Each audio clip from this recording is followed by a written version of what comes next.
Hey, how's it going, everybody? I believe we are live right now. It's been a while since we've done this, so give us some grace here if we might have some technical difficulties. But we're back with our first live stream here of the 2021 fantasy football season. We haven't streamed together since the NFL draft, where we did a 5-hour coverage, and that was quite ridiculous. It was kind of painful, but it was fun. We had some struggles with the NFL not wanting their info getting out. We got college football. We got shadow banned like 4 times. Yeah. We got demonetized. Well, actually, the NFL claimed our ad revenue from that, so that was fantastic. But we're here now for the NFL season, week 1, with a Q&A segment. What's going on, the Carolina guy? Put your comments and questions down in the live chat right now. If you are here right now, let us know. We're going to talk a little bit before we get into the questions, so we'll let those build up for a few minutes down there, and then we'll get into helping you guys with your fantasy leagues, setting lineups, whatever the case might be. For the next 30, 45 minutes, an hour, however long this ends up being, we're here to answer and give you guys all the information you're looking for this week's action, so we can help you make those tough choices for your flex spots, let you know who's in, who's out, all that good stuff, whatever you might need. So we already see what's going on. Adam Davis giving us some questions. Again, we'll get to those in just a sec. Let those build up a little bit more, and then we'll get into things. But Thursday Night Football last night, what was it, 31-29, Tampa Bay Buccaneers win. How about Antonio Brown? That was the pick of the week right there. He was looking great. Maybe the best wide receiver on the field. Chris Godwin looked dang good as well. So did CeeDee Lamb, but I think AB still got it after last night, watching what he did with some of those quick twitch routes, and that over-the-shoulder catch he made up the sideline was pretty impressive as well. It's a tough game, though, for some players. The running backs did not do so hot. We expected Zeke would struggle. I hoped he wouldn't struggle that much. I thought he would get even more volume than he ended up seeing, but it was a tough performance. I mean, he didn't even have 40 yards from scrimmage, just under that. That Tampa Bay front is dang hard, and that's going to be the case scenario for pretty much every team that plays that unit all season long. They're going to struggle, and you're going to be banking on touchdown production to save those players in those games. We saw Rojo, Leonard Fournette both struggle last night. Rojo obviously had that costly fumble, which got him sat down on the bench. And then Leonard Fournette came right back and butterfingered it right through his hands to who picked that off? Trayvon Diggs, I think it was. Yeah, it was Diggs. Both of them made some big-time mistakes there, but at the end of the day, what can you say? It was opening day. There's going to be some sloppy football, and we ended up seeing some good performances from those receivers. How many throws did Dak Prescott have last night? He had like 50+. Here, let's see. I'll pull that up. It was some pretty obnoxious numbers from Prescott. We were watching some Undisputed before we came on, and Shannon Sharp made a good point that the Cowboys were using the short passing game almost like a West Coast offense instead of running the ball with Zeke, which kind of explains the amount of passes that Dak threw. So something to look at when the Cowboys play a high-volume run-stop defense like the Buccaneers again. We can look at their schedule, but Zeke should bounce back. He should be just fine. I wouldn't worry too much about Zeke. He may even be a guy that you could trade for right now because people are very scared. Another one, trade value would be like Gronk, who is touchdown reliant for the most part. This was a very get a special good flip week. off of him. Yeah, you could. What I was saying to Gavin before we started is that you could almost trade a Gronk for a Hawkinson because people haven't seen Hawkinson this season yet, but he's basically the best pass catcher on the at least most proven. We'll see about Tyrell Williams and how he fits and how Amon-Ra St. Brown does. But Hawkinson is definitely a proven pass catcher, and I expect him to get far more volume than Gronk does this season. So it's good to take those weeks where you get a bunch of points with a player, kind of surprise points with Gronk, and that you can flip them for someone who's going to have a little more consistency down the line. Exactly. If you can take those inflated numbers, that's what they were. And a lot of the offseason, what we talked about was Gronk is one of those players who I liked drafting because at his price, it was very reasonable to have him be a player that he scores me a touchdown or he doesn't, and I'm fine with that. I can live with that because I built a quality roster around that. The fact that he boomed week 1 with 2 touchdowns and dang near 100 yards, I think he had 8 for 90. I have it right here, so I can just pull this up real quick. Yep, 8 for 90 and 2 touchdowns. You now have a player whose value is going to be higher than it really is. And it mirrors the fact that he's going to be a top-end fantasy football tight end when we saw guys like Mike Evans in the run game had virtually no involvement last night, and that's not going to continue to be the case here the rest of this season.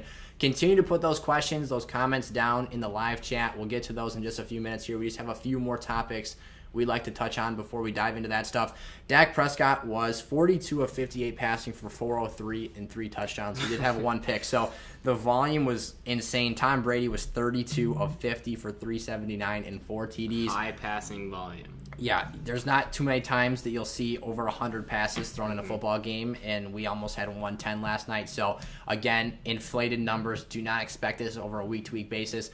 Tampa's going to get back to running the football. And something that surprised me, something that I wasn't expecting here, was I think the speed of those Dallas Cowboy linebackers was almost making up for the fact that their front end might not be the best. And that's what was clogging up those holes and keeping Leonard Fournette and Ronald Jones, who are more power runners, contained. And obviously each of them had their own costly turnovers and mistakes that ended up pretty much axing the run game out of the game time play calling.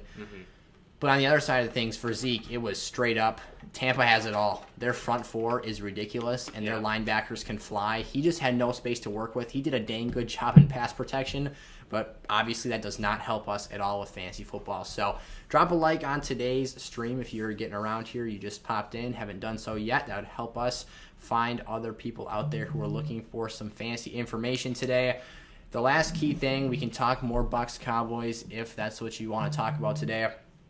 But the one thing I think we need to touch on before we get into questions is the Ravens backfield. This has been one of the biggest fantasy storylines of the past week. It sucks. I mean, Gus Edwards, J.K. Dobbins, both out for the season, then Justice Hill. I mean, the chances that you see 3 players in a row on the depth chart drop for season-ending injuries before an NFL game has been played is incredibly unlikely. Now we're looking at big-time question marks back there, and it really becomes who do we expect is going to be the leader of this offense and of this backfield moving forward. My answer right now is Tyson Williams. I don't think that is it. I think it's Tyson, but he's got that weird apostrophe. I don't know how you say it. I'm going to say Tyson Williams. Maybe I'll just call him Williams. I don't see a way in which Le'Veon Bell, who's still actively on the practice squad, Devontae Freeman also signed off the streets, is on the practice squad. So those 2 players aren't actually on the active roster. Until we hear otherwise, John Harbaugh did say there is a chance Le'Veon Bell gets bumped up for game time, but he also said he's still getting his legs underneath him, which to me indicates that he would not see a high touch count, and he's not prepared to see a full volume in that offense. Tyson Williams, however you say it, he is going to be the lead back for this offense. I think that this makes Lamar Jackson all the more valuable this week because I think we're going to see a lot more of him trying to play hero ball and just carry the load for this team. Thankfully, they are playing the Raiders. So whoever the running back is that leads that offensive unit should see decent fronts and favorable matchups. I don't think that we're going to see the crazy volume I expected for Gus out of Williams or potentially Latavius Murray, who has already made the active roster. He's someone I could definitely see getting involved in the mix this year after the Saints cut him just a few days ago. But like I said, at the end of the day, Tyson Williams, that's the guy I want to have in my lineups. I think he's a steady flex play, though. I don't think that it's a very safe floor situation, and I don't think the ceiling is that great either, because at best you're looking at their 4th option. Right. When you had your first 3 guys go down, and the Ravens are kind of in a tailspin right now. They've seen so many injuries. We don't know what's going to happen there. It's going to be a learning process just to watch this team and see how they deploy those backs they have available for week 1 and ultimately go from there next week. So I would not start any running backs of the Ravens outside of Tyson Williams this week, and I think that you look at him more as a quality flex play, but no more than that. If you've got a high upside wide receiver, I would much rather have that in that situation. So we'll get into some questions now. Eric and I will each give you our 2 cents on these questions. I'll start here with Adam Davis saying, start Saquon, Deonte Johnson, or DJ Moore in his flex spot. So another thing, please, when you ask your questions, drop your scoring format for us as well so we can have an even more specific lens to look through when we're assessing your situation here. I think at the end of the day, I do like all three of these players. I do have Saquon Barkley. You can get my positional rankings. Eric and I work collectively together on those on sizzlefantasy.com for SFS Gold members only. It's just over $1 a week. You can get access to all of these and maybe even answer some of your questions on your own before these Q&A streams. But I do have Saquon Barkley, a little sneak peek here, as my running back 13 for this week. I've got him lower because it's an adjustment week. It's a week in which he's playing a tough Denver Broncos defensive unit, and he's coming back off that ACL tear. He's going to have to get back into game shape. He's going to have to figure things out. There's a chance that we see this play out kind of like the Zeke situation last night. I don't think the Denver Broncos run stop is necessarily as good as Tampa Bay's is, but I think their pass rush can go toe for toe with them. And if Daniel Jones can't keep this thing together and things get unraveled here, we might not see a very high rushing volume for Barkley to begin with, because they're trying to be conservative with him, in addition to the fact that Deonte Johnson, that I was going to talk about Deonte Johnson next, in addition to the fact that the Broncos game script might become, the Giants playing the Broncos, their game script might get a little bit out of whack, and we'll see kind of what happened to Zeke last night unfold in a similar fashion for Barkley, and then that doesn't look like too great of a situation. So I would be very cautious with Saquon this week. He is not a must-sit player because the talent is there. One thing I think he brings to the table that Zeke doesn't is a one-touch scoring threat. Saquon's explosive ability is unmatched here. I'll let you talk about Deonte Johnson and DJ Moore a little bit, but I do feel more comfortable with Deonte Johnson as an overall floor asset because of the passing volume he should see in that Pittsburgh offense regardless of matchup. Saquon's set to play, and if he only gets 10 carries in the game, there's still, again, that opportunity of big plays. Deonte Johnson will be that floor guy for this week. If you're wanting to stay safe, you go with him. DJ Moore is just he struggles to get into the end zone. He's a great receiver. He's one of the most talented receivers in the league, in my opinion. Great speed and route running, but Deonte Johnson will probably have more opportunities to get a touchdown or to keep a good floor, opposed to DJ Moore or Barkley, who really is relying on getting a big play or just a goal line carry this week. Booker should get a good amount of carries this week as well. At least that's my expectation. I don't think Saquon is going to be the only running back that we see this week. Yeah, I don't think he'll be a workhorse. And again, his fantasy value is predicated on upside in making an explosive play or finding the end zone maybe multiple times. Right. If he doesn't do that, the floor is very shaky. And that's where some issues are going to come into play here. If you want to go for your safest matchup at the end of the day, that's going to be probably Deonte Johnson in a PPR format, because that will allow you to see the upside of 10 to 11 targets thrown his way. I would say he's got a safe floor of about 8 to 9 passes because of how much that Pittsburgh Steelers offense throws the ball. And the only concern I might have about Deonte Johnson is if we see something like last season where on his first couple targets he pulls a hammy or something and goes out of the game early. But I still think there's a little bit more limited risk here. So if you want to roll the dice on Barkley, his ceiling is absolutely the highest of these three players. But again, I think that the floor is something I would be concerned about, especially after watching last night. That kind of played out my worst fears for Zeke, and it ended up even worse than I expected it to. Saquon and Zeke here, we'll pull up the rankings here from SFS Gold right now. I had those two players ranked very close to one another. I had Zeke as my RB11 for this week, and I had him a lot lower than most people did just because of that Tampa Bay front. And clearly, he's going to finish far below that bar. Right. Because the volume wasn't there. He didn't score touchdowns. Saquon, I've gotten that 13th range, and I think his ceiling is higher than Zeke's ever was last night. But again, floor value, floor value, floor value. That's not something that's going to win you your weeks, but it certainly can lose it for you. Here we go. So the Carolina guy says DJ Moore is his favorite player in the NFL. Must be a Panthers fan. Same for the Carolina guy. He likes DJ Moore. DJ Moore is awesome. He actually had I believe he had the highest catch percentage of contested passes downfield last year in the NFL, which is actually kind of surprising because he's not the biggest guy. He's only 5'10", but he can jump up there and go get the ball. We'll talk about DJ Moore a little bit because I think we kind of overshadowed him. But I think this week against the Jets, Sam Darnold and Robbie Anderson are the guys for me. I just think that they're going to go out there and have that revenge-style game. This is also a favorable matchup, so it's not like a David versus Goliath situation out here. I think that the Panthers just outmatch, from a personnel perspective, what the Jets can bring to the table. I don't know. I think that the thing that concerns me about DJ Moore and Robbie Anderson is neither of them really produce much in the red zone. That's where I think there's room for Terrace Marshall to step up in this offense and become a very valuable asset this season. Kind of how T. Higgins stepped into the Bengals. I see a lot of the same things there. Exactly. T. Higgins last year comes in, scores the red zone plays, makes big opportunities out of a role that I didn't see as all that favorable in the preseason. And then he comes in there, and I would say bunny hops Tyler Boyd in terms of volume in that offense and fantasy upside here. So Nyheim Hines just got an extension. I did see that. So that, I guess that kind of reinforces that he will still be a good part of this offense. That's what we've been hearing around the Colts, is that JT will be the guy, but Nyheim Hines will get in the game. He will be one of their offensive, I guess, pieces, one of the bigger parts. Yeah, and the official depth chart did come out for the Colts. Nyheim Hines is actually ahead of Marlon Mack. So that kind of reinforces my hunch that Marlon would be a bit more... He's the rushing player backup to Jonathan Taylor. Nyheim Hines has a very established and very unique role. He comes in there and is strictly a pass catcher. Now, they will hand the ball off to him a couple times, but he's there to make plays out in space and be an explosive scat back. Marlon Mack is more of the insurance policy in case Jonathan Taylor goes down.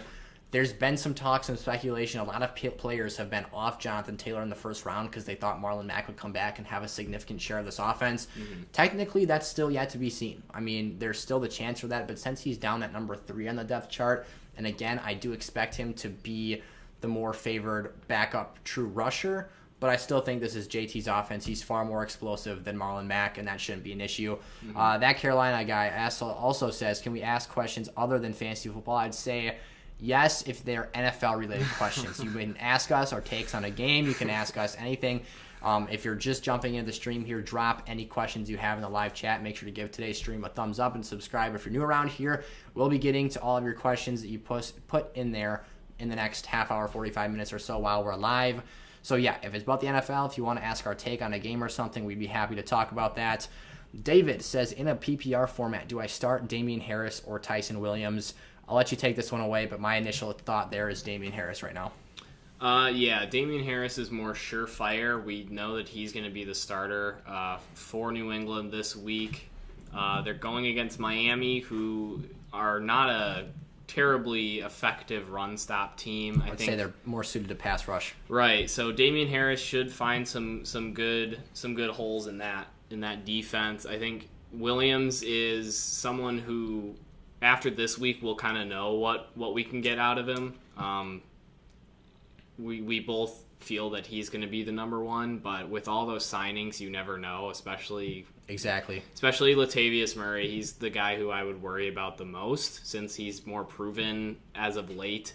When Kamara was down, Latavius Murray was really good. He's a really good running back. He's just getting old. I can't believe he's 31 already. I mean, I guess I have been watching Latavius Murray since like 2015. But yeah, I think that he honestly, and you said it, he scares me more than Le'Veon Bell. I'm not concerned whatsoever about Le'Veon Bell until he gets activated. This is really a feel-it-out week, like you said. I just want to see how will this Ravens backfield be deployed, and it might be a bit of smoke and mirrors for the first 3 weeks or so while that team tries to figure out for themselves who's the most effective guy to touch the football. They might not even know. Who knows yet. If Patrick Ricard isn't going to get way more carries now. They literally play him as he does it all. He plays defensive tackle. He catches tackle. the ball, too. They line him up as a D tackle on defense. They play him as That's the fullback. technically his position, and he plays special teams. Yeah. He literally does it all. They throw the ball to him. Versatile fullbacks in the league right now. And he's massive. He's 300 pounds. He's huge. So to answer your question, David, we are going Damien Harris. We just think that, honestly, I wouldn't say one of these players has a better ceiling than one or the other, but I would say that Damien Harris most certainly has the better floor. Even though I like Tyson Williams' matchup better, I still think that Damien Harris will have more locked in and secured volume. Ramondre Stevenson had a dislocated thumb, I believe it was. I don't expect that to hold him out of the game, but that might impact his touch count a little bit.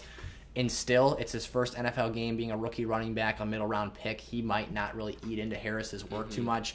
No more Michelle, and we all know that James White is there to be a pass-catching back, so I'm not concerned about him losing value in that asset. How's it going? David Willis, that's our buddy Wrangler and Jokester from the Discord. What's going on? Rick Frankie. Gonna be getting on the road, so you can't watch. Alrighty. We'll see you later then. Yes, Nyheim Hines did get an extension. That is relatively big news. In a PPR format, I was actually flexing Nyheim Hines quite often last year. He will go out there and catch a lot of passes. Now, does that look a little differently with Carson Wentz under center than it does with Phillip Rivers? Probably. I think that he'll probably see a little bit of a dip in his volume he sees there.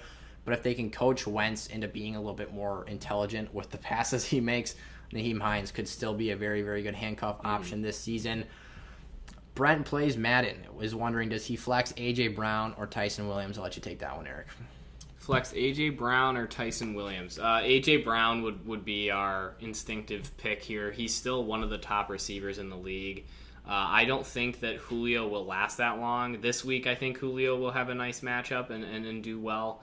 But A.J. Brown is still a elite receiver in the league. There's no reason not to take him over Tyson Williams. I wouldn't invest too much in Tyson Williams this week. Gus would have been acceptable because we know Gus has played for that team. He was the second guy, and then Justice Hill was the next guy down, but he never even got a chance to really, be the starter.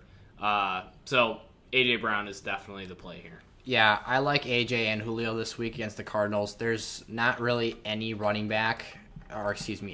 cornerback that I think can make a significant dip into the production that those two players have. Right. Arizona's defense, their secondary got a lot weaker. It's been weak for a couple years now, but they lost Pat P. They released him, so it was a mutual decision. But at the end of the day, I don't think that anyone on this team can really infringe on the numbers and the ceiling that those two guys have. Even if there's not crazy volume for each of them, I think they'll be very, very efficient. I don't think their run stop is good enough to slow down Derrick Henry and in turn affect that play action game. So A.J. Brown all day, every day.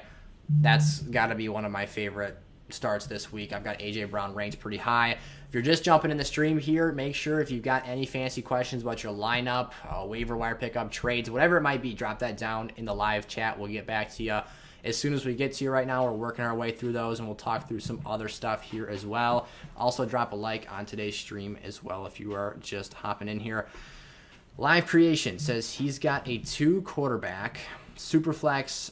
He's got a 2 QB Superflex league, and it's also PPR. He started TB12, so hats off to you. You got yourself some points last night. But he's got Mac Jones, Jimmy G, and Teddy Bridgewater. And he wants some help. He's wondering who to start at that second position. So you've got Teddy B versus the Giants. I'm already not a fan of that. Yeah. That's a tough defense. They've got an underrated front seven. And I would say that their back end is it's sturdy. They have a couple names, James Bradbury in particular, that makes me slightly worried about that situation. But at the end of the day, Jimmy G against Detroit doesn't have much value in terms of the rushing asset to bring to the table. Well, neither does Mac Jones. Neither of these. None of the three give you anything extra outside Teddy of pure can arm run, but we'll see how much he runs chooses with not Denver, to. though. He chooses not to anymore. Yeah. So to me, it's narrowed down already to Mac Jones and Jimmy G. And as odd as this might sound, I never thought I would advise somebody this season to start Jimmy Garoppolo as their fantasy quarterback. But in a 2 QB league, it's absolutely justifiable to do so.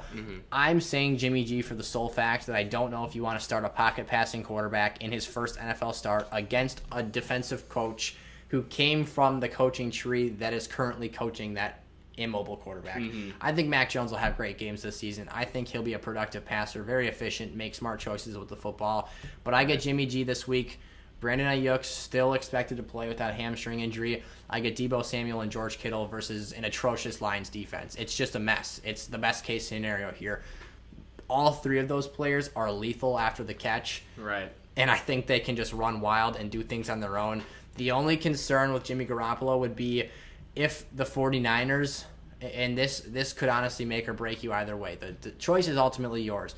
But I will tell you, the risk associated with Jimmy G this week is if the 49ers blow the Lions out of the water extremely quickly, it might turn into a bit of a situation where they're just running the clock out at the end of the game, and there's not much opportunity in the passing game to gain additional fantasy points because the game's already wrapped up and they're just trying to get back on the plane and go home. So be mindful of that. Consider that when you make your final choice. But the upside in the opportunity from the matchup here, I like Jimmy Garoppolo. Here we go. Here's a good one. Standard League. Reed Faldy wants to know, Cooper Kupp or Robert Woods this week? Playing your Bears, Eric. So who do you think can exploit your team's defense the most? Well, the thought is that Robert Woods is going to be the one being covered by Jalen Johnson. Robert Woods is a great receiver. I don't think that Jalen Johnson is going to completely shut him down. He is that archetype, Jalen Johnson. He's kind of a ball swatter instead of kind of a ball hawk, which is what you want out of a number one. It's kind of how your team, Jair Alexander, works. I'm not comparing him to his level, but his style of play. Right. His style of play, maybe one day, hopefully, but his style of play is similar. I think that, again, that team attacks from all directions. I don't think Robert Woods is going to have one corner the whole game. So Robert Woods is my guy. No, I doubt they'll shadow. Right. Robert Woods is the player I would pick always. I was picking him higher in leagues for that reason, that I just think he's going to get more volume. It seems like him and Matthew Stafford have kind of that veteran connection. I think there were some reports that came out saying that they worked on the playbooks together, like they studied together. He's going to be the main man. I think Cooper Kupp's going to get a lot of volume too. That's going to be a high-passing offense, especially with Akers gone. I think Henderson will still have a decent role, but with Robert Woods and Cooper Kupp, I still take Robert Woods. Depending on the week, I suppose Kupp could take over just because maybe they're playing a team with a top corner that would take Kupp more off, or take Woods more often than not. But for this week, Robert Woods is my guy. Yeah, I've got in the SFS Gold rankings for this week, we've got Robert Woods as our wide receiver 11, and Cooper Kupp is not too far behind him, but he is lower at the wide receiver 16 spot. Right. If you can start both, it wouldn't even be right. If you have room in your lineup to play both of them, I don't think there's anyone that scares me too much in particular, other than Eddie Jackson maybe grabbing a couple picks of actually shutting down these wide receivers. I really like both of them. I think that maybe Cooper Kupp has more downfield upside to make a play in the 20-plus yard downfield passing range. But in terms of overall usage and versatility, Robert Woods is my favorite of the two players. And then Reed also asks, Clyde Edwards-Helaire or J-Rob this week, going back to the SFS Gold rankings, which you can get for just over $1 a week on sizzlefantasy.com. We've got ourselves with J-Rob ranked higher this week, that being James Robinson. For the Jacksonville Jaguars, I like the matchup. Houston is very exploitable. This is maybe the two worst. I would say the Jags right now, to me, you could argue them or the Lions as that second to worst team, but Houston by far to me is the worst team. Houston just has no one on their roster for the most part. Brandon Cooks is one of their best players overall. Brandon Cooks, they've got Desmond King, who was a former All-Pro player, but he was getting pretty beat up in the preseason and burned, so that didn't look too good. Overall, this is just a matchup, and they traded away Roby, their top boundary corner, so they're just overhauling for draft picks right now. They realize they're about to go into a deep, dark rebuild, and it's a sad time for the Texans. It's going to be tough. But at the end of the day, I think James Robinson, they're going to uncork Trevor Lawrence's ability to throw balls downfield and make plays. But they don't want him, per se, coming out and throwing 50 passes in his first start. I think that they're going to come out here, emphasize running the football, try and make this a dynamic attack, and balance out how they distribute the volume for this team. I just think that he has the opportunity to see goal line carries as well. And as much as I try to find a way to like Clyde Edwards-Helaire inside the 20-yard line, I just don't. All of his touchdown production has to come as an explosive play. Once they get in that area of the field, they bring in Daryl Williams or they just throw the ball in the end zone. So I don't think Clyde has a ceiling of more than 8 to 10 touchdowns this year, and that's ultimately a very low ceiling when we're talking about a running back who we want to be a workhorse, but I don't know if he has the size to do so. So talented. He's I wish incredibly that they talented. used him the way he, like, if he went to another team, he would be fantasy not just relevant, but very strong in fantasy football if he went to a team that was running back needing. Right. The one thing that stops him from being the elite fantasy player is the goal line touches. We see guys catching passes like him, and we look at him and we think, I want that to be Alvin Kamara. Right. But Alvin Kamara is a bigger player. He's not a huge running back, but he does get goal line opportunities.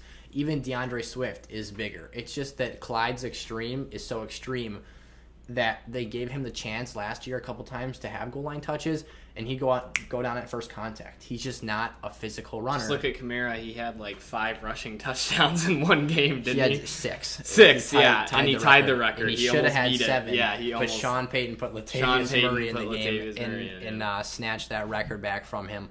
But yeah, long story short, J-Rob over CEH this week. Although we do still have CEH ranked as a middle-of-the-pack RB2 here. Let's see, what else do we got? Drop those questions down in the live chat for us. Anything you can think of. Trade Takumi advice. Ono says, thank you guys so much last year. You helped me win my league last year. That is awesome. What we want to hear. We want to help everyone win their leagues. It's not just about us. It's not just a business. We really do enjoy just helping people with fantasy football. We help ourselves by gathering all this information, and it's really fun.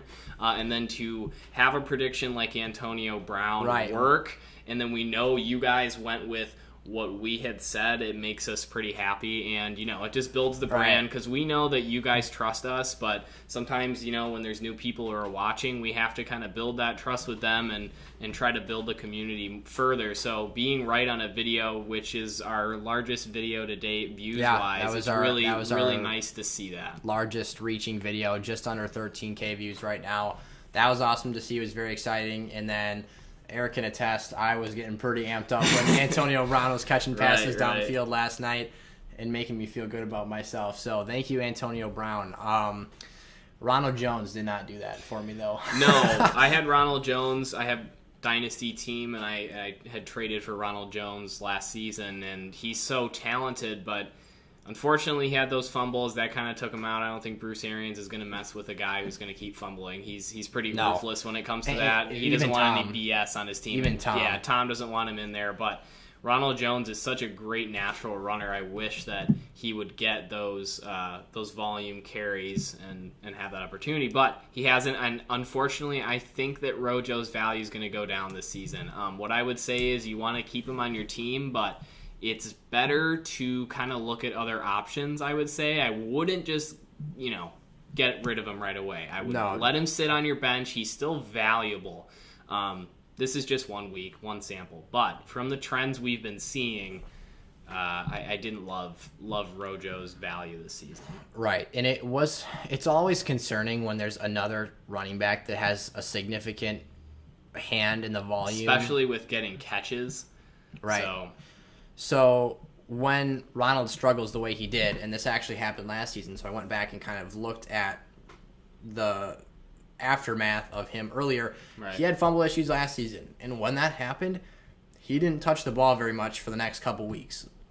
Like you said, Bruce is not putting up with BS this year. He doesn't ever. Neither does Tom. If you're turning over the ball, making sloppy mistakes, and negatively impacting this team, they are not messing around with you. So we saw Giovanni Bernard was one of the only backs in the field because Leonard and Rojo messed up last time big time and caused turnovers. So I think Ronald might see a bit of a dock in his usage the next few weeks here. Right. But at the end of the day, I think that he will eventually work himself back onto the field. I mean, post having those issues last year, he came out and had a ridiculous rushing performance and ultimately squeezed some value and some usage back into his game here. But for now, if you're a Ronald Jones owner, it is pretty concerning. And I do chalk a lot of their offensive struggles in running the ball issues up to playing really fast linebackers. They can cover the holes and fill those gaps up very fast. And then it's week 1, the first opening night, Offenses tend to be at a little bit more of a disadvantage than defenses because you have to be so crisp and so sound offensively to move the football downfield. So a lot of stuff to take into consideration there, but it's certainly not the best thing to see. Takumi Ono also said, who should he flex this week? Saquon, T. Higgins, Robbie Anderson, and full PPR. Thank you for including that scoring format. If you have a question for us, drop that scoring format along with that as well. So we talked a lot about Saquon earlier.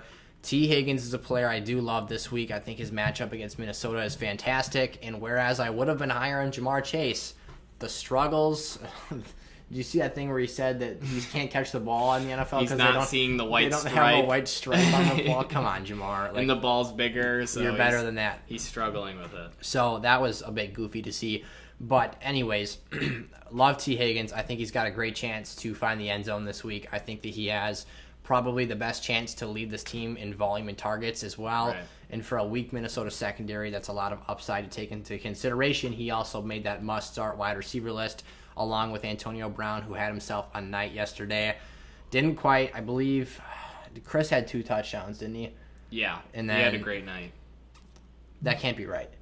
Gronk had 2, Godwin and AB, they had 31 points, so they had a field goal. So Chris had 1, so they were pretty much dead even. He had, 100 yards and a pretty close touchdown. To that. It was, here, we had the box score up when we were talking about Dak Prescott's passing volume earlier. Chris Godwin, 9 for 105 and a touchdown. AB, 5 for 125, 24.2 yards per catch. That's pretty insane. Back to this question, though. Robbie Anderson's the other person taken into consideration here. And that being that it is a full PPR league, this is very, very interesting. There is a lot of ceiling in this situation, but I think the floor resides more with the wide receivers just because of the fact that you get that freebie point every time you can catch that pass. Mm-hmm. And it looks like we just got a donation from the chat, which is awesome. Thank you so much for dropping that in there. We're going to finish up answering this question, and we'll jump right back to you and then back up to where we were at on the board. So we appreciate that very much. Thank you so much to By Zinksy for the $1.99 donation. I've heard that name before. I might have seen him down in the comment section around before. But to basically synthesize this information here, wow, I think that's pretty good. College. I think that if you want to roll the dice on the fact that Saquon could be a one-touch scoring threat, that's the way you go. But if you watched last night's performance and you understand why Zeke wasn't able to reach his numbers, that is a screaming red flag for this particular matchup for Barkley, who are already not sure if he's going to get a full workload this week. Again, you're coming off a clean ACL tear. You're not going to see the same amount of reps, the same amount of volume each and every time out there. So Devontae Booker might be sprinkled in a little bit more than usual. And like Eric talked about, you have a situation where if the Broncos get out to a hot start, if they pick off Daniel Jones, strip sack him, if this game gets out of hand very quickly, you're not going to be running the ball. And that's what happened. The Cowboys abandoned the run game last night because they realized it just wasn't working. And if you get into an offensive situation where, excuse me, that's just not relevant anymore, you're not going to get those touches. So personally, I think that the safest option would be T. Higgins because I think he'll settle in, be heavily utilized, has a great chance to find the end zone, especially being that it's full PPR. And then I would say his ceiling is lower than Barkley's, but at the end of the day, the differential in ceiling between the two players as opposed to in full PPR, the floor value I can get might just make that worth it.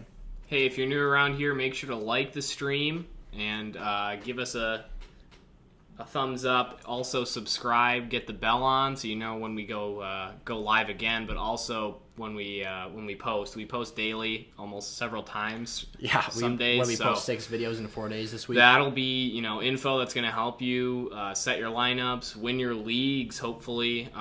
Also, SFS Gold is another way, maybe an even better way to improve your teams. We can help you personally. You will DM us on Discord and we will set your lineups for you. Along with that, we have our weekly rankings that we've been using to help you set your lineups when you have quick questions.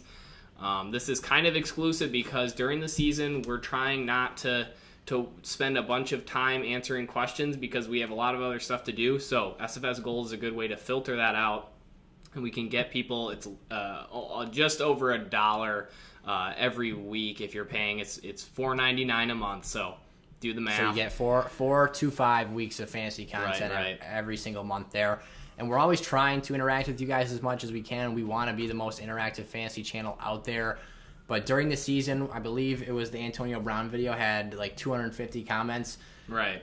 I want to get back to each and every single one of you guys, but there's going to grow to a point where we just run out of time. So Right. you can guarantee yourself that you will get a response from us if you become an SFS Gold member, because you'll get exclusive privileges on the community Discord, which is linked in, it's way at the top of the stream Right. chat now, but that's linked in the description of every video, and it should be there as well for you guys to take advantage of today. Other thing is, if you don't want to do gold and you just want to join the Discord, the link is right up there in the comments. It's a good way to Right, and that is free. Work with other people around fantasy football, around the channel and the community. So if you're not getting advice from us, you can get it from other people. Alrighty here. So by Zinksy, again, thank you so much for that donation. That's very appreciated.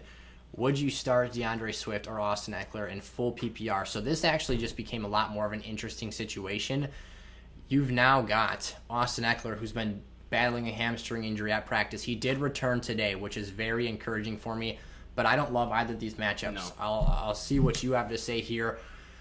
But Swift and Eckler are both very similar players. They are pass-catching scat backs that aren't exactly dominant goal line presences. Mm-hmm. I think that when you talk about Swift against the 49ers, I have the same exact concerns with Austin Eckler against the Washington football team. Right. I think both of these players have to get their damage done as pass catchers this week. So at the end of the day, which player do you expect to be more utilized? Austin Eckler had 6.5 targets per game last year. Mm-hmm. If that number trends forward, I think that plays out very nicely. I also trust Justin Herbert to get him the ball just a little bit more. If Herbert's under pressure, I think he can escape the pocket and find Eckler as a checked out option, whereas statue Jared Goff might take the sack and get strip sacked and cause a snowball effect here. I also think the Chargers are a better football team and have the chance to have the game script stay in a manageable spot. If the Detroit Lions get smoked and blown off the ball, I think that it then becomes a situation where it is Swift only as a pass catcher, because they're going to have to abandon the run game. Again, like we saw last night, this is a real thing that happens, and when you're playing these formidable defenses, that is a real concern. So I'm going Austin Eckler. Yep. What says you, Eric? Austin Eckler is the clear move here. I think DeAndre Swift is starting to trend down with this injury, and I personally think that Jamal Williams is going to split time with him, if not have probably more carries in that game. And then, like you said, I think it'll turn into the Lions trying to pass as much as possible, which just means more catches for guys like TJ Hawkinson. But I think that Eckler is just going to get more volume, even if he's been banged up every game basically that he's played in the NFL. So there's no reason to have any qualms about getting him a start when we expect him to have something nagging, and that's just the facts about it. The unfortunate situation. Right, I agree with you with Herbert. It's almost, you can kind of visualize Herbert, moving around in the pocket, getting out, and Eckler just sitting there using that athleticism together, the two of them, and almost, you can see it in the red zone. If there's that situation where he's getting out, he's about to get sacked, but Eckler's sitting there right at the goal line. I could just see that happening more than the Lions, who seem just kind of like a handcuffed team. Like, they're only going to run boring John Fox defense with Campbell. Like, they're going to try to run as much as they can and then pass. They're going to bite your kneecap off. Right, and I just don't think that that's going to produce legitimate fantasy value unless there was a very lucky catch by Swift. Yes, and what I will say is if DeAndre Swift happens to go out here and make an explosive play, maybe scores a 40-plus yard touchdown, it inflates those stats a little bit. Sell. Mm-hmm. Trade targets video, fantasy stock watch will be coming out at the top of next week after our waiver wire episode. You'll want to check that out, so turn the bell on if you haven't done that already. Players that I don't like this week that outproduce their value, we're selling those guys. We want to go get our hands on more dependable lineup plays and guys that have the opportunity to be more consistent starts in our lineups guys for like us. Zeke, who you could trade for. Consistency Kings here. SFS merch, check it out. It's on the website. If you go to sizzlefantasy.com, you can check out the SFS shop and wear the same sweatshirt that I've got on here today. So, with that being said, we got to jump back up here and get to some more questions. Keep dropping those down in the live chat. We will get to every single one that we can here. Brendan plays Madden. Oh, we skipped one. Swoopty says, which second starting RB? So he must be looking for his RB2. Kareem Hunt, DeAndre Swift, or Chase Edmonds. I'm going to go pop over to the SFS Gold rankings here. And I believe that I have Edmonds off the top of my head is the guy I think is ranked highest. Okay, we've got Chase Edmonds ranked just next to DeAndre Swift. We've actually got Swift and Edmonds back-to-back at the 22nd and 23rd spot here. I personally think if we were to update the rankings even more, we would probably move Swift down. But he's currently no longer dealing with his groin injury. Right. So he's supposed to be over that. But I like Edmonds against the Titans this week. I think that we should call an audible there, flip those two guys in the SFS Gold rankings. I think that the pass-catching upside for the two players is very similar. Right. But I think that the actual players that Swift is going to be playing against are easier to beat than it would be. I mean, DeAndre Swift is going to be going one-on-one in space with Fred Warner. Yeah. That's not a favorable situation. You talk about the interior D linemen they have, Javon Kinlaw, Eric Armstead they've got out there. Nick Bosa is coming back from his ACL tear last year. There's a lot of dudes on that 49ers defense. That's a situation I would not want to deal with this much or as much this week. So we'll pass on that. Kyler Murray or Russ this week. He's been, this is for Brent Plays Madden. He's been leaning towards Kyler, but Russ has always been so good in weeks 1 through 6. I am right with you there, Brent. I would say the one thing that has also hung me up on this type of situation is that how good Russ has been the first few weeks of the season, the last 2 years. But he's playing the Colts defense. His receivers specialize in making plays down the field. They specialize in making explosive things happen. And Eskridge even, they just drafted as a deep threat.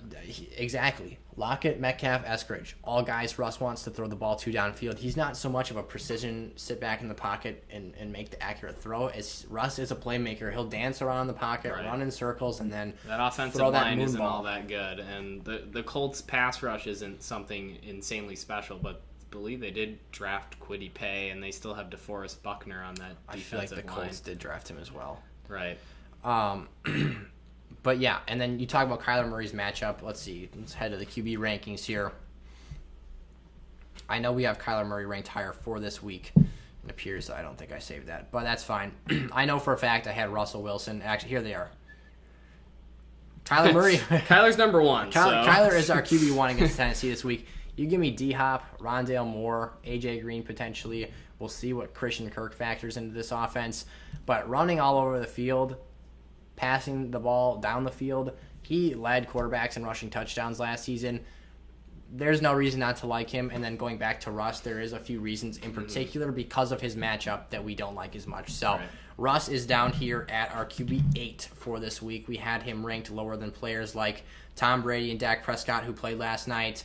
Aaron Rodgers, who is playing the Saints this week, and then Josh Allen, Lamar Jackson, Pat Mahomes, all above Russell Wilson. So he would be probably the last of the top-end level quarterbacks, those tier 1 and 2 guys, for me, just again based off of that matchup. But we do love Kyler this week. He's our QB2 for the season as a whole, so that's very relevant, and Mahomes settles in just behind him against the Browns as our QB2 this week. What do we think of Mixon this year? Mark Cunningham asks. I think that Joe Mixon this week is a very good matchup. I like him against the Vikings. I think he'll see a lot of volume in Joe Burrow's first game back. Could happen to be the same week he gets injured, though. So that's just the worry with Joe Mixon. He's so talented. He can catch, too, and he is explosive is really the big thing with Joe Mixon. He's so fast. But the possibility of him getting injured is just really unfortunate. So having him in week 1 is definitely something. He has dependability issues. So what I would advise if you have Joe Mixon, I expect a strong game from him this week. If that happens, if that's the case, flip him. Find a guy who has more bona fide production and flip him for Ezekiel Elliott. That might be an opportunity on the table, whereas I like Zeke's usage and an offensive line better down the stretch. I think a lot of people don't bring light to the issue that Zach Martin was on the field last night. He might be their best run-blocking offensive lineman, so that is very significant. Mark also asked, should he trade Mike Evans? No. And here's why. You're going to want to flip Mike Evans after a great performance, not after a bad one. Right. His value, and you're going to have to give up more than you're getting in return to get him off your hands at this point in time. So Mike Evans' value when he has one of those stupid 3 reception, 3 touchdown games is going to be a lot higher than it is right now, where he had, 2 for like 34 yards, I think was his stat line. It was really bad. 3 for 24, so a little bit of a number flip in there. But no, hold on Mike Evans. He is one of my least favorite pass catchers in that Tampa Bay offense in terms of players I was targeting in the draft at their respective ADPs. But you can go out there and wait a week or two, and his value will trend back upwards when he bounces back, and maybe teams focus more on Antonio Brown or Chris Godwin, whatever the case may be. So should I trade Nick Chubb for Ezekiel Elliott? This is another really interesting one.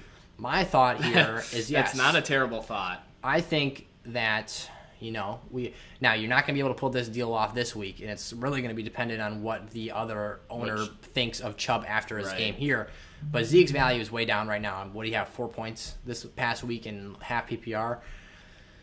You're going to want to, and we had Zeke as our RB4 for this season, and we knew coming into this game that this was a tough matchup. He probably wasn't going to put up great numbers. I was expecting maybe 8 to 10 half PPR points. I was a little bit disappointed with the 4.5 that we got out of him, but it was still what was expected. I thought he was going to struggle. Nick Chubb's a guy I think is going to have a lot of touches this week. I think the Browns are going to try and control the pace of that game and be very, very, very protective of that football.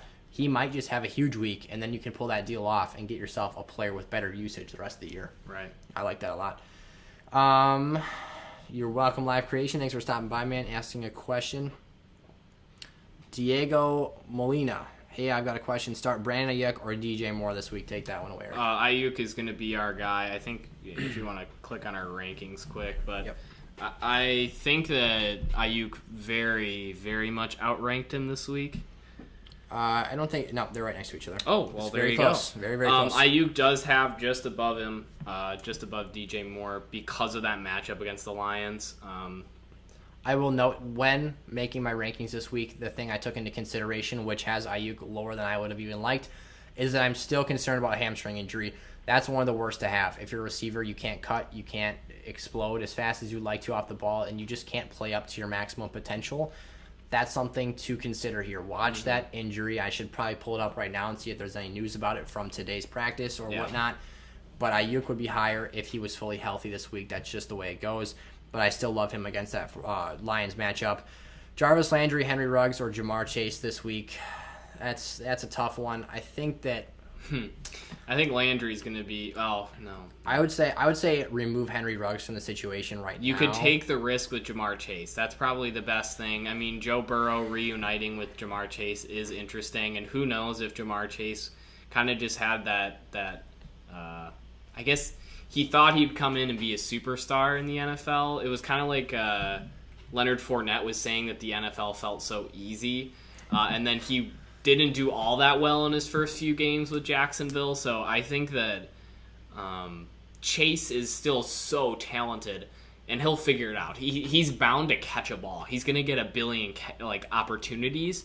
So he's probably going to put up a better stat line than those guys would. So Jamar Chase is probably the safest option. Yeah, I believe Jamar is also the highest in the rankings this week. The only thing to consider here and to watch is that Odell Beckham Jr. is thought to be, it hasn't been officially announced, but it's thought to be a game-time decision. And if Jarvis ends up getting that number one workload against the Chiefs, you would assume that he's going to see an uptick in volume. I still don't love the play. No. I'm still not expecting fascinating things from him here. No. But at the end of the day, it is something that could be worth a look. In full PPR, he's one of the most boring fantasy players, but he could rack up a decent outing. Right. He's more of a floor play, though, if you ask me. Josh Jacobs and Mark Andrews for Darren Waller. Should I pull the trigger? Adam, that comes down to who your other running back is. If you've got the depth, absolutely make that decision. I love Mark Andrews, Here's but I've got my him thought. As tight end 5. I think that the Ravens are going to become more of a passing team. In general, that is what we were expecting. But right, with all the pass catching. Right, and now that the running... or the run game with the running backs going down, I think that Mark Andrews is even more valuable, especially just like short passes in the middle of the field. So I think Mark Andrews' value is actually increasing from what it would be expected to be. He's still, I mean, we see that Bateman is out still. He's not going to be in, so one of the best pass catchers for the team. It looked like, or at least expected. From the reports we heard, it sounds like he's already an NFL ready receiver. For sure. He was playing very well against NFL corners. Yeah. So I think Mark Andrews is the most proven receiver, and that's a team that has running back woes right now. So you may want to stick with Mark Andrews and see. Waller's going to be very, very good, but tight end too. It's not bad to have Jacobs either. He's still a starting running back. He will have weeks where he has a boom week. You just have to pick the right matchup. Right, and he needs those touchdowns is the big thing. Right. Rick asks here, so we talked about how great AB and Godwin were this past, and Gronk this past evening here. So the question is, do we believe Mike Evans is the odd man out? No, and here's why. Every week there's going to be a different odd man out. 4 mouths, you can't feed them all. It's even likely that sometimes 2 of them are the odd men out, because the run game wasn't even factored in. Right. So you're looking at an offense that's how it worked last season. My favorite player in this offense is Tom Brady, because I know that he gets to throw the ball to all those dudes and pick his poison every week. There's going to be really bad bust weeks for Chris Godwin, Mike Evans, Antonio Brown. It's going to happen for all of them. Gronk, he won't find the end zone here or there. Some weeks they're going to go with the heavy rushing attack. It's just how it is. Right. So when you have that much talent, you want the quarterback who gets to utilize all of those players. Mm-hmm. You're just going to have to deal with it. The ceiling is awesome for those guys, but the floor kind of sucks on a week-to-week basis, especially for a Mike Evans or Rob Gronkowski, which are the least used players in terms of their volume, because they have to make the most of those opportunities. And if they don't score a touchdown, you're looking at touchdown-dependent plays. It's a scary situation. It is, and that's especially Godwin is the most reliable receiver in my opinion, but he has those injury issues too. So he's always got it's something. Very difficult to pick one of those guys there. But Mike Evans should have some insane weeks coming up. It's the Tampa Bay Buccaneers. They pass so much, and he's a very, very good receiver. It's just you have to wait for that week where it's that opportunity. Subscribe if you guys are enjoying today's stream. We're going to be on for a little while longer, so if you have any last questions, we'll try and motor through these here. Patrick Redding asks, should he pick up Latavius Murray or Tyson Williams? Go for Tyson right now. It's a tough say. I think Latavius will be utilized. I think he'll be involved. But I expect far more of a committee system now with the top 3 names on that backfield being out. I think everyone's going to be sprinkled in and involved just a little bit. If you're really scarce at running back, you want to, I guess you could try both, but the value for each of those players goes down as they sign more players, because it, like you said, it looks like it's going to be kind of a committee. So Tyson Williams is going to be probably the starter, but that doesn't mean that he's going to be the only running back. It's kind of just one of those situations where you're like, do I really want to even start Ravens running back at this point, or do I just want Lamar Jackson, or do I just want one of their receivers? So we've got the next question here for Jay Yang Jian.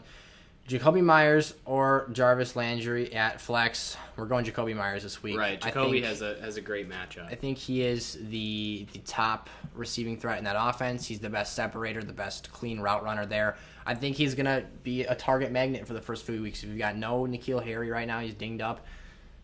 I just don't see anyone else here. Nelson Aguilar might make a few big plays, but he's not going to see the volume that Jacoby Myers will see. And in a full PPR league, just catching the ball gets you a freebie point. So he might not have great upside. He might not really be scoring touchdowns for you, but he will see a healthy amount of yardage and a healthy amount of targets coming. So how will Xavier Howard be factored into that game? To me, Xavier Howard is a beatable corner. He's more of a ball hawk. Right. So he might take the ball away a couple times, but I don't necessarily think he's going to shadow. Jacoby will find value with route running. He also tends to stick to one side of the field instead of tracing it and shadowing a corner or a so receiver. Aguilar will probably be going deep with him a few times. And I don't even think that anyone on this Patriots roster commands the respect to be shadowed. So I think that Xavier will just stay to his side. I believe he plays on the left-hand side. And if the ball comes his way, we might see some ugly interceptions or whatnot, pass deflections. I would expect it for Mac Jones in his first week against the Dolphins, they're gonna have some always beat the Patriots. Some tough, disruptive matchups there and schemes for sure. I'm staying away from all Baltimore running backs. They are all trash. That might not be that bad. That's not a terrible Like we said, Tyson idea. Williams, or don't go with any of them. Right. Latavius Murray, Le'Veon Bell, Devontae Freeman, Trenton Cannon have been in the Ravens building for 48 hours. You can't learn a playbook that fast. The only guy who literally has experience with this team is Tyson Williams. So if you're not going with Tyson Williams, who I already think has a very low in cap ceiling, don't go for it. Please help. We got you, Jackson. Jackson Pugh, Keenan Allen, Gaskin, James Robinson, Mixon, and Landry. Which three do I start? I need at least one running back and one receiver. So running back, we're going to take Joe Mixon this week against Minnesota. Right. Love that situation. And then he's got himself, he needs one receiver. James Robinson is going to be our second guy for sure. Well, he needs 3 starters. So, yes, you're going Mixon and Robinson there as 2 running backs. And then one receiver, basically, right? And it looks like Keenan and Jarvis are the only options. Keenan Allen's the pick. He's a target monster. Those are great guys to have this week. Yeah, it's a very good situation. I think the only thing that gets in Keenan's way is potentially if Herbert gets overwhelmed with that pass rush, but I think he'll be fine. Keenan Allen's a route runner. They work well together. They can improvise, and I have a feeling Keenan Allen will find the end zone at least once if he doesn't get a good amount of yards. Start DeAndre Swift or Daryl Henderson. These are both players that I think have capped ceilings this week. I don't love starting any of them, but it is reasonable to go with one or the other here. Henderson and Swift, just like Edmonds. So Swift is sandwiched between Chase Edmonds and Daryl Henderson. We do have Henderson as the highest of the group. The Bears' front is the strength of that defense, which is a bit of a concern. But Eddie Goldman's back, baby. I'm less concerned. I'm less concerned with the Rams' offensive line than I am with. Well, the Lions also have a very, honestly, quality offensive line. Is set to go against Nick Bosa this week. Really? Yeah. That'll be an interesting matchup to see. He's going to play left tackle. And he'll be good. So, regardless, though, I trust the Rams' offense against Chicago, and I think they'll just have a very balanced attack, which will keep that defense honest, even if their strength is up front. You're going to get a tough matchup either way there. With Gibson, would you handcuff J.D. McKissic or Jarrett Patterson? This is a good question. I'm going to still go with J.D. McKissic right now. Yeah. I think that Jarrett Patterson was impressive in the preseason. He's going to find his way on the field this season, but I don't think until next year it's worth having Patterson as a handcuff. Right. I think McKissic he's on a 1-year contract, isn't he? Patterson?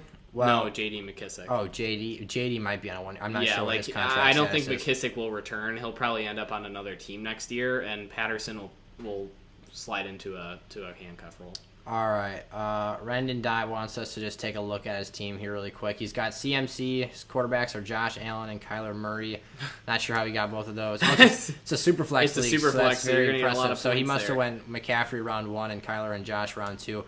Robert Woods and Deonte Johnson, along with George Kittle. It's 10-man. Swift was your second running back then. And then Boyd, some other people he's got, Javonte Williams, Melvin Gordon, Jamar Chase. Pretty good team. It's a pretty dang good team, especially for a 10-team PPR super flex league. It's all about the quarterbacks. So that makes it tough decisions on draft day, but I love the upside with Javonte late in the season. Jamar, if he breaks out, Jerry Jeudy I've got as a guy I really like. Chase Edmonds as a bench running back. There's a lot of good pieces on this team. I'd say it's a pretty dang good job you did there. Trade Ridley and Jonnu for Waller, Edmonds, and Boyd.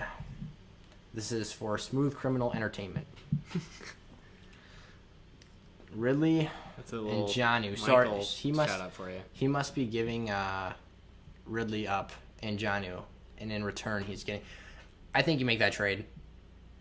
You get a top 2 tight end, right, and a quality starting running back. If this is a PPR league, I should clarify. In a standard league, I'm not making this deal because I don't like Chase Edmonds in standard. If this is a PPR league, I get Waller, Edmonds, and Boyd. Those are all 3 players I could see in my starting lineup in a significant. Yeah. If Jonnu Smith is your, these are the 2 contingencies here. If Jonnu Smith is your current starting tight end and this is a PPR format, make the trade. If not, stay put. Right. Jonnu is not going to give you the same return that Waller does, and it's not even close. I'm very curious to see how that tight end situation works. Right, me too. I'll be watching. I mean, we'll have Red Zone up, and we'll be watching all the games, so I can't wait to just see how a lot of these teams look. Rate my team.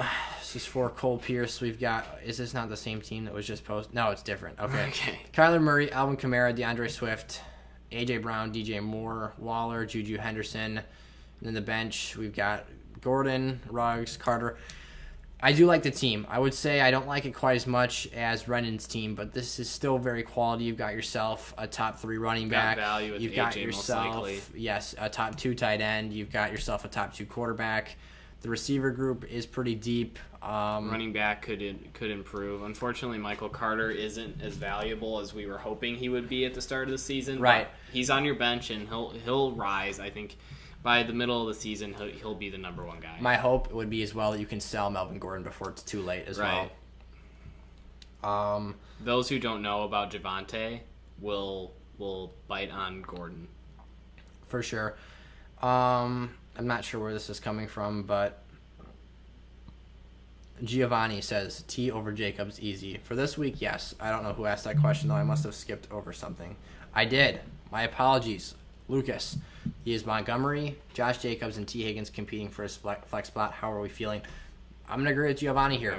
I think that T. Higgins has the best upside, and I think that David Montgomery is another one of those players who has a Zeke we don't want to see situation. One of those Zeke days, so you're hoping that David can score a touchdown, and if he does, he'll be just fine. But at the end of the day, Rams defense might just be the best top-to-bottom unit in the league. I have a feeling I'm going to be biting my nails watching the Bears game because we're going to try running the ball and waste a bunch of drives because Montgomery won't have anywhere to go. So here's an interesting one. Smooth Criminal says, trade Latavius for Nyheim Hines in full PPR. I would normally jump all over this. Mm-hmm. But because I think Latavius could carve himself out a role. See, the thing is here, though, Latavius is never going to be a pass-catching back, right. And we know Nyheim Hines has that carved out for him. We've seen him have that role on the team already. But I could see Latavius carving out a legitimate first and second down with the hype of Latavius Murray right now, that's a smart offer. You could maybe get even more. You could probably swindle someone who's thinking, "Oh, Latavius is gonna be the starter for the Ravens this year." Right. And you could get the more fact value. That he could be the top guy. Right. You could get, I suppose, even a Fournette. It's a risk.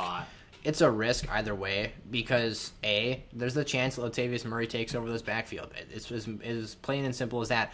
And then there's situation B where there's so many dudes there that no one really has fantasy value. So you could be selling yourself short by staying put, but you could also cash in on a pretty quality starting level running back. But on the flip side, you could be selling that player as well. Right. You could be selling nothing for something, or you could be selling Leonard Fournette-esque back. It's a perfect example of a guy who literally splits carries down the middle with another quality player. Mm-hmm. That's the side of that as well. Yeah, hit that like button. Smooth Criminal knows what's up here. Gerald Everett or Adam Troutman for tight end. Did Adam Troutman officially get ruled into the game? I should go check that out. It's an interesting thing to take a peek at. He had a scary-looking injury, but then it was supposed to be okay. Packers do have a track record of giving up some big games. He is healthy for week 1. How about that? So Troutman's a sleeper for this season. I'm curious to see how much he's used this week. I think that he has the chance against the Packers. As a Packer fan, coming from me, I watch this every snap of this team. I know the strengths and the weaknesses. Alvin Kamara is going to have a huge game. With Jair being a shutdown corner, I think that is either going to wipe out Marquez Callaway or Traquan Smith, leaving the number 2 threat to have a very nice game. Right. I also think with that, the tight end position will be forgotten. Mm-hmm. Our inside linebacking core is relatively weak, and that's an exploitable spot of this defense. So I think there's a really real chance that if the Saints can move the ball, if Jameis Winston can play smart football, Troutman might just find the end zone here. Right. If you're doing daily fantasy football, he'd kind of be if you got a scoring multiplier off Adam Troutman, that'd be ridiculous. And he wouldn't be too expensive. Everett's a very similar situation, though. Touchdown or bust. Can he score a touchdown? He might be more enticing because Metcalf and Lockett will be capped in terms of their downfield route running and playmaking abilities this week. So both of them are very solid options in this particular week's matchup. I'd personally pick Troutman over Everett just because of the possible upside that he has, because I think he can have more of a role in an offense that is kind of, I don't know. They're going to be a passing offense, and both are. I suppose it's a tough situation. You're right. It is very close. It just seems like Troutman is going to be a legitimate target for the team, not just that tight end who's touchdown reliant. So, yeah, Smooth Criminal did clarify. He is trading Ridley for Waller and Chase Edmonds. He has Diggs already, Boyd, and Sutton at wide receiver in full PPR. So, again, yeah, I said if this is full PPR, if Jonnu's your current starting tight end, make the deal. Mm-hmm. Give me that upside. I love Ridley as my wide receiver 4, but Diggs is my wide receiver 2. Right. You've already got an elite spot there, and you can upgrade at maybe an even more valuable position. Actually, it is a more valuable position to have a top-end tight end talent. So that's a no-brainer there. We're winding down the stream, so if you've got any last-second questions, drop those before we head on out. But we'll be wrapping this thing up here once we get to the bottom of the list. Pick 3, Nyheim Hines, Kareem Hunt, Tyson Williams, Robbie Anderson. I got to go with Robbie Anderson right off the bat. Where is this? Right here. Hines. So we got to pick one to axe between Hines, Tyson Williams, Kareem Hunt, and Robbie Anderson. Probably. Well, there's upside with Tyson Williams, but again, all those running backs being signed, I would probably keep Hines, Hunt, and Anderson. So you're gonna axe out Tyson Williams. Yeah. Hunt is going to play. That's just the facts. And if Chubb does have another re-injury, or if he's nagging a little bit, I think that Hunt can come in and be a top running back. So he just has enough upside, and he gets the ball in the air plenty. Tyson Williams isn't necessarily going to get catches. I think Robbie Anderson has a great matchup this week. I don't think he's going to be a consistent player as much as he was last season. But I think he'll have a few weeks where him and Sam Darnold are hooking up for, just like they did with the Jets. Robbie would have 100 yards and 4 catches. So he only wants us to pick 2 now, so we have to axe somebody out of there.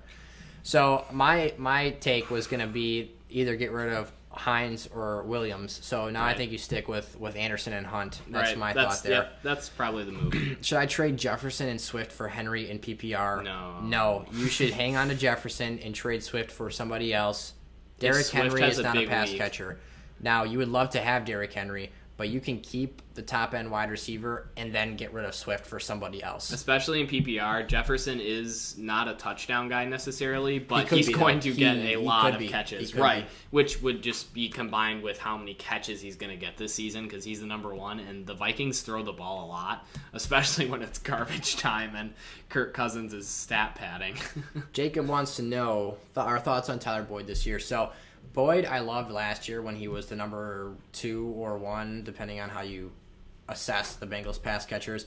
I'm a little lower on in the season, but I still love his floor. I think his ceiling isn't great week over week, but we've seen offenses produce 3 fantasy-relevant wide receivers. It's possible to do so. If Joe can stay healthy, he's a quality wide receiver 2 play on a good matchup basis. I still think that T. Higgins and Jamar Chase is where the value belongs, where the upside is. But until Jamar Chase breaks out, Tyler Boyd's a very quality start this year. I agree. Who would you start in the flex? This is for Aldo. Sutton. Hunt, full PPR, Henderson. We've got Sutton, Kareem Hunt, and Daryl Henderson. We've got one choice to make here. This is tough. Courtlin is expected to be 100% ready to go this week, but again, Fangio's really hyping him up too. He's saying that he looks like he never was really injured. He's 100% for sure. It's good to hear, but we'll see. I think I'd go. Was this full PPR? Dang, that's a Hunt tough is choice. an interesting prospect just because we don't think Henderson's probably going to get as many catches as Hunt will. And the Browns run the ball a lot. They're going to try to control the ball against Kansas City. So it's possible that Chubb is getting more carries even. So, man. Sutton is my initial reaction pick. But is there more risk there than just picking Henderson? I think there's more risk involved with Courtland, but I think he might have the best upside of this group. Right. I think the combo is the combo of ceiling and floor is with Daryl this week. We do have Daryl ranked ahead of Kareem Hunt in our running back rankings, so to me that makes it Henderson over Hunt. Let's see, we've got Kareem Hunt as our 30 running back 30 this week, and Daryl Henderson as our RB21. So not 2 picks I feel flashy about either way. And then who is the last choice there? Courtlin Sutton in the wide receiver tier rankings. I've got him down at 34. Just because I'm being cautious this week, I would love to have him higher, and Henderson I think he's got a good chance. According to our rankings, would be the pick. Yeah, I think that he gives you the opportunity with his offensive line and potential volume to have a safe floor, and if he finds the end zone a couple times, maybe catches a few passes, there's a nice ceiling potential as well, though it's not sky high this week. Gaskin and Gordon for Zeke. If you're getting Zeke, yes, every single day of the week, Kellen, and twice on Sundays, Ezekiel Elliott will incredibly maximize. Now's the time to do it. If you can do that trade right now, you might just win your league. Yeah. that oh my God. that is a heck of a deal for you. Myles Gaskin, I think, is going to miss out on a lot of goal line upside this year with Malcolm Brown. Melvin Gordon is going to fade away by the midseason. Melvin Gordon is going to lose his job. Latest. That's what it is. Yeah. If you can get Zeke at that price, smash the trade button. Right. Do it, Kellen. You've just stumbled into the gold mine. You're absolutely welcome. Smooth Criminal, thanks for stopping by the stream. We hope to see you around here again in the coming weeks' videos. Thoughts on slotting? This is for Ryan. Ayuk against Detroit's defense or Cooks versus Jacksonville. Love both of those matchups. Those both made nice. If you can get them both in, it's not a bad idea. Both of those players made the must-start wide receivers video this week, which was our most popular video ever here on the channel, just under 13,000 views right now. So that is awesome. Thank you guys so much for showing out on that episode. We appreciate you and hope to see you back next week to help you with your fantasy football needs. So I just want to check on the rankings just so I can give him some insight into what's going on here. I have a feeling that Cooks is gonna be higher. Cooks is up at 29, and I've got Ayuk up at 20. So essentially here, the thing that this is contingent upon is Ayuk's health. Right. If he tweaks or if you hear any bad news about his hamstring pregame, flip him. I'm not dealing with a hamstring injury. That's bad news. That's production nightmare for a fantasy owner. So keep an eye on that, but it's Ayuk for me. Thoughts on Barkley, Robert? We talked about this extensively earlier on in the video, so I'll let you scroll and find that. And here come the questions, baby. Here we go. Right when we're getting out of here. So Barkley essentially has a high ceiling, but the floor is really low. They're going to ease him back in this week, and I don't think the full volume will be there. And it's a tough matchup. So it's a Zeke-like play last night, where if he finds the end zone, makes a couple big plays, you're fine. But if you see what happened last night, it's going to be an ugly nightmare. Zeke was that close to getting a touchdown. He was in the air last night. If Dak night had thrown him the ball sooner, he had a clear path. But by the time Dak looked down and made his way through his progression, I don't know if it was Devin White or who it was, but had closed the gap and was all over him. In PPR, that would have been a whole nother 7 points. 7 points. So. Yeah, maybe more. Because it was about 10 yards. I don't believe he caught the pass. He might have. He caught it, and he went out. But had he gotten those additional yards, he might have bumped up to that 10th yard and gotten you an extra point. Could have been a whole 8 points, which is putting him in a good Smooth zone. Criminal, the trade magician out here, is wondering if he should trade Montgomery for A.J. Brown in full PPR. That's really interesting. I would wait on Montgomery. I would hang on. We think that I also, as a Bears fan, know that it took a while for Montgomery to get going last season, and this is a hard matchup this week. It's possible that Montgomery's going to be a guy you're trading for next week. He may be a guy that shows up on our – because we foresee him having a tough week this week, but for the rest of the season, he should be pretty exciting. So I would wait. Yeah, I had faded A.J. Brown in draft season back into the territory where David Montgomery was being drafted at, and at times I was drafting Montgomery ahead of him just because the positional advantage at running back is more valuable, and I don't love the volume. Now, A.J. Brown's upside sky high every week. DK Metcalf-esque. We were seeing DK put up insane stats on 4 catches last year. A.J. Brown is that same player, same college, same draft class. They're, awesome. But just getting that upgrade at the running back spot, having a player in Montgomery who's probably your team's running back too, that could eventually evolve into your RB1. He has 6 great division matchups every year. The Packers, the Lions, and the Vikings are as easy as it gets for opposing rushing defenses to go out and have a boom game that could win you your week in its own right. I'm hanging on to Montgomery. I think that's too valuable to miss. Blast Tyrant Crow missed on tight end, so now he's got a stream or try and trade. He thinks he can get Andrews or Jacobs or Henderson. For Jacobs or Henderson. Not sure if RB depth is worth a tight end spot. Superflex, standard, redraft.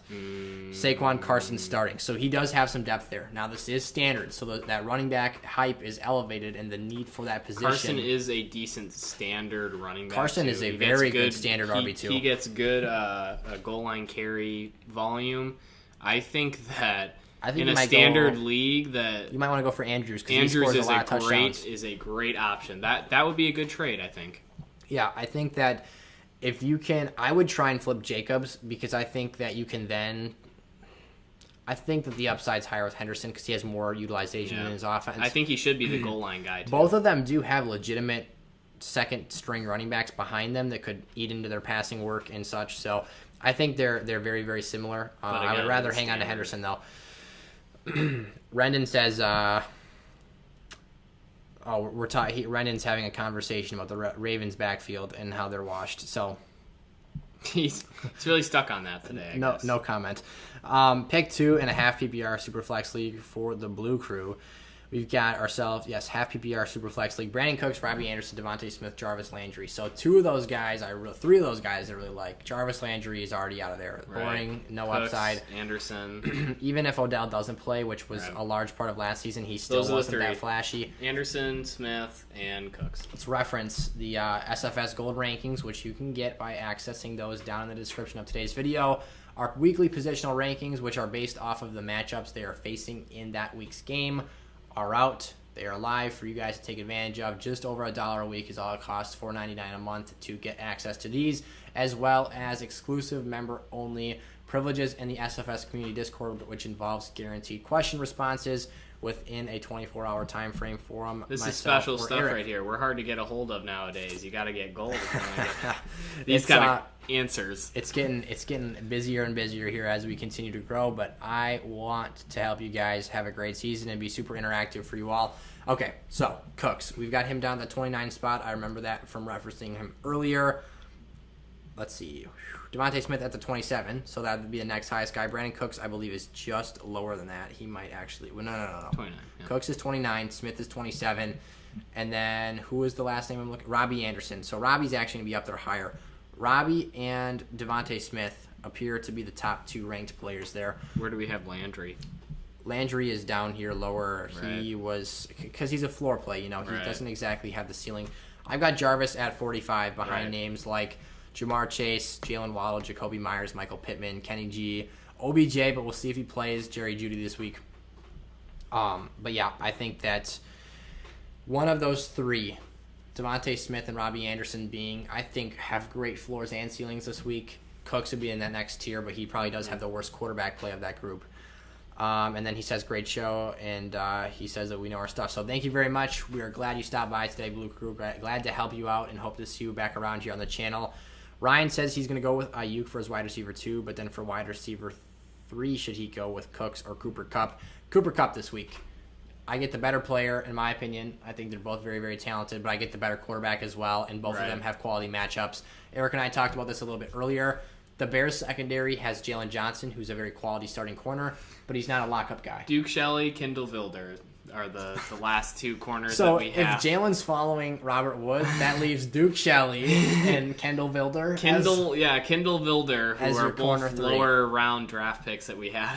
They're both slot corners as well. But someone's going to have 100 yards. Yeah, right, exactly. So, yeah, that's the moral of that story there. Start Cooper Kupp. Yes, and that'll be your nickname here on the channel, Smooth Criminal. Whenever you stop by, we will refer to you as the trade magician, as you are wheeling and dealing some very valuable deals out here. So, the Black Mitch Wilson says, guys, would you drop James White for Rondale Moore, 12-team league, or should I drop my QB2 Trevor Lawrence for Moore? His QB1 is Josh Allen. I think that's a typo he says Jared Allen, but I think he means Josh. Jared probably wouldn't be a great quarterback option. I think he's Jared, why does that name sound familiar, though? Is he a real person? Jared Allen? Jarrett Allen is a center for the Brooklyn Nets. No, Jared Allen's the legendary pass rusher that played for the Vikings and the Bears. I'm thinking of Jarrett Allen, though. Okay, well, Jared Allen is legendary. You don't remember Jared Allen? Yeah, he played for the Vikings, Bears and the Panthers, too, and he has set the record. For what, sacks in a season? Yeah. All right. He did, and then I think, he was close. We went back 10 years, added in individual defensive players, and now here we go. Okay, I think what we're doing here, we're sorry about that little off-tangent moment there. I think you drop James White if you want Rondale Moore. I think Rondale's upside's fantastic. Right. He might not be utilized very on in the season, but I think that eventually he could really sink in as the wide receiver 2 over an AJ Green, over a Christian Kirk. He's very, very talented, and I think he pairs very well with Kyler Murray there. So, and then they're kind of similar, honestly. They are very similar. They're very, very similar. So Ryan says you guys are great. Thanks for the help. Thank you, Ryan. Thanks for stopping by. Thanks for asking a question and participating in the stream here today. And then cheers, have Sermon and Tyson Williams stashed to see what they do. That's a great situation. Yeah, those to have. are both If you can good just stash those guys on your bench and be players. patient, that's the big thing. Patience with young running backs. Give them the chance to earn reps. Give them the chance to integrate themselves into their offenses. Once Trey Sermon gets going, boom. Top 12 RB potential every single week. With that 49ers zone run scheme, Kyle Shanahan's play calling, how efficient that group is, the sky's the limit for him. Right. Haven't seen Tyson Williams in-game action yet, but we'll see. He's got a good matchup this week. His numbers could be inflated if he gets a high touch count, but you never know. And then Jared Allen's wallet was busted. We got ourselves a true NFL fan in here, and he means Josh. So thank you guys so much for stopping by today's stream. We knew he meant Josh. Yeah, we knew it. We knew what you meant, man. No worries. We've been going for about an hour and a half here, so we're going to hop on out. It's been a great time. We enjoyed getting back and interacting with you all live. Make sure, turn that bell on if you haven't done so that the next time we go live, you can pop right in here, ask your questions, get them answered early on, and hang out and listen to see what others have, and that could help you out as well. So, also, if you're not in the Discord, make sure scroll all the way up in the comments, or you can go in the description and click that invite link. You can make an account real quick, but takes 2 seconds. You go in there, and then if you ever decide to get gold, we will change you to a gold member in there. We will know, and then we can give you that weekly advice. You will have access on our site. You can check that link out too, sizzlefantasy.com, and do that $4.99 per month for SFS Gold. Yeah. Get you guys hooked up with everything you need this season. We got a ton of videos that'll be coming out next week, a bunch of content, lineup advice, trade advice, waiver wire finds after this week. We've already got a list made of guys that we like, but it's too late in the week now. So depending on what happens, maybe we'll see some of those guys featured here in next week's episode. But we appreciate you guys for stopping by. Subscribe if you haven't done so, and we'll see you guys later. Peace out.